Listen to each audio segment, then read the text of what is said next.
Hello my wonderful friends आपको स्वागत अभिनंदन। देखो मेन एग्जाम रो रिजल्ट आसीजिबा कथा माने एई सप्ताह रे आसीजिबा कथा किंतु लेट होवार कारण होची खाता एपर्यंत भी देखा सरी नाही। मु या विषय टेलीग्राम चैनल ले कहिछि, वीडियो लिंक भी देछि, आपण जॉइन करि जिवे ओएसटीवी ऑफिशियल टेलीग्राम चैनल। तेबे से जा हो मेन एग्जाम से रिजल्ट जहाँ खबर मिलूँ अगस्ट लास्ट वीक हो बुझेगा।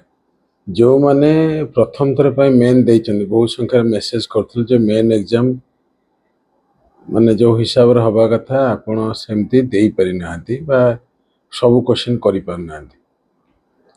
तार कारण किछि न कारण हो जे क्वेश्चन आंसर प्रैक्टिस रो अभाव रहि जाइछि। तेणु आपण माने किछि ओरिड होंतु रिजल्ट को अपेक्षा करंतु। आ जो माने 2-3 थर एग्जाम देलेनी ऑलरेडी ये जो बुकलेट अच्छे मेन एग्जामिनेशन मेन रो क्वेश्चन है 10टा बुकलेट अच्छी बुझ पारन 10टा बुकलेट ताको नहीं चंती 10,000 पाखापाखि क्वेश्चन अच्छे मोस्ट इम्पोर्टेंट से माने भल करचंद बोली कहउचंद।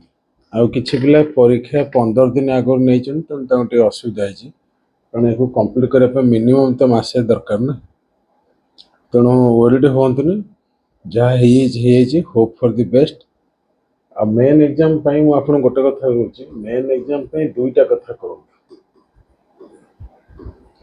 कंटेंट पढ़ंतु कंटेंट अच्छे हमर जो बूस्टर अच्छे मु पाखरे बूस्टर रखिनी देखे देबे आपन को बूस्टर ता सहित मेडिसिन माने क्वेश्चन आंसर बुझियो। ये 10टा बुकलेट आ ये 10टा बुकलेट कंप्लीट कर ये होची क्वेश्चन एंड आंसर पूरा detail explanation question answer introduction body conclusion सब किछ अछि। ये होची कंटेंट बूस्टर जो देखिया को चाहउचंती मु भाबुची देखे देबी टिके रहि जांतु देखे देउची तापर बोले आपण माने नंबर टा नोट कर दियंतु 9937 व्हाट्सएप नंबर टा कॉल भी कर करिए 9937 221122 यही नंबर रे आपण जोगाजोग करिकरी नहीं पारे। मु तथापि आपण देखे दउछ से बूस्टर टा गोटे मिनिट के अपेक्षा करंतु।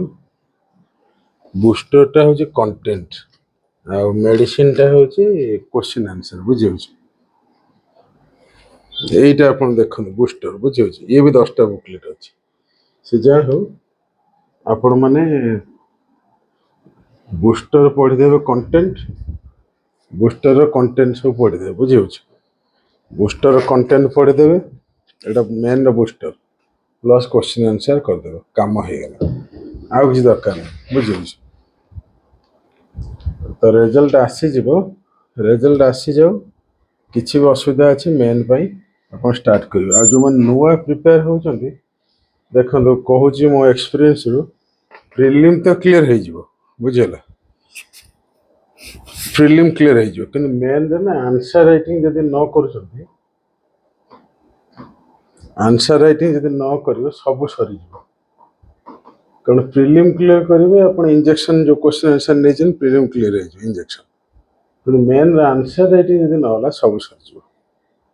प्रीलिम क्लियर करिवे जहाँ जानिचंती मेन क्लियर करिवे जहाँ लिखुचंती आ इंटरव्यू क्लियर करिवे जहाँ आपण कहउचंती। तेणु मेन पे एबेठु स्टार्ट करंतु माने सीरियसली मेन पे स्टार्ट न कले सब लॉस हो जिवो बुझियो। तो आपण मान जोगाजोग करंतु तुरंत आमे सहयोग करिवो। Thank you very much.